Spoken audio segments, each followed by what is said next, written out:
Moi, j'ai été à Pépinster, j'ai vu énormément de néerlandophones qui étaient sur place et qui donnaient un coup de main. Là, on voit que, on va dire, la Belgique d'en bas, elle est pour l'unité du pays et que malheureusement, en haut, on se dispute.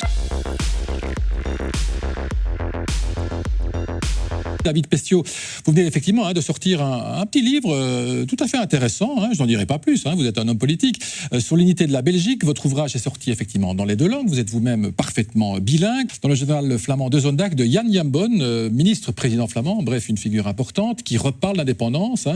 Le journaliste lui demande, voulez-vous et pouvez-vous faire des pas vers l'indépendance de la Flandre? Il répond, la réponse est 2 fois oui, nous allons mettre l'accélérateur sur le communautaire. On va vers une scission du pays, M. Pestiot Je pense que ça dépend de la population. Si on regarde par exemple ce qui s'est passé avec les inondations, moi j'ai été à Pépinster, j'ai vu énormément de néerlandophones qui étaient sur place et qui donnaient un coup de main. Là, on voit que, on va dire, la Belgique d'en bas, elle est pour l'unité du pays et que malheureusement en haut, on se dispute et on va même, comme le Vlaams Belang ou la NVA, on veut avoir des plans où on parle même de violer la Constitution dans le chef de ils ont des électeurs, ces deux partis-là, M. Pestiot. C'est quand même les gens qui votent pour ces partis, des partis indépendantistes. Non, mais ils votent justement pour des raisons différentes. Moi, je me suis intéressé, j'ai regardé par exemple la Catalogne ou l'Écosse.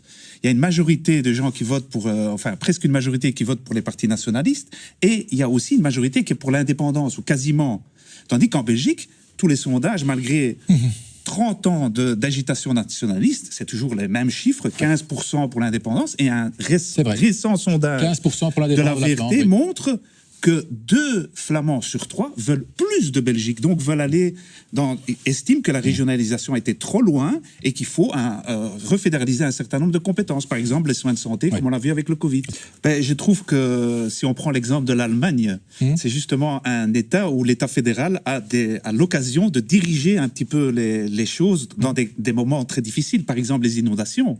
C'est l'État fédéral qui peut investir en accord avec les régions, mais il a un pouvoir d'arbitre, et c'est ça la différence entre le fédéralisme de concurrence que vos partis traditionnels ont mené pendant des années et le fédéralisme d'unité qu'on voit en Allemagne, et je pense que c'est ça qu'il faut commencer à changer. Je vous dis qu'il faut...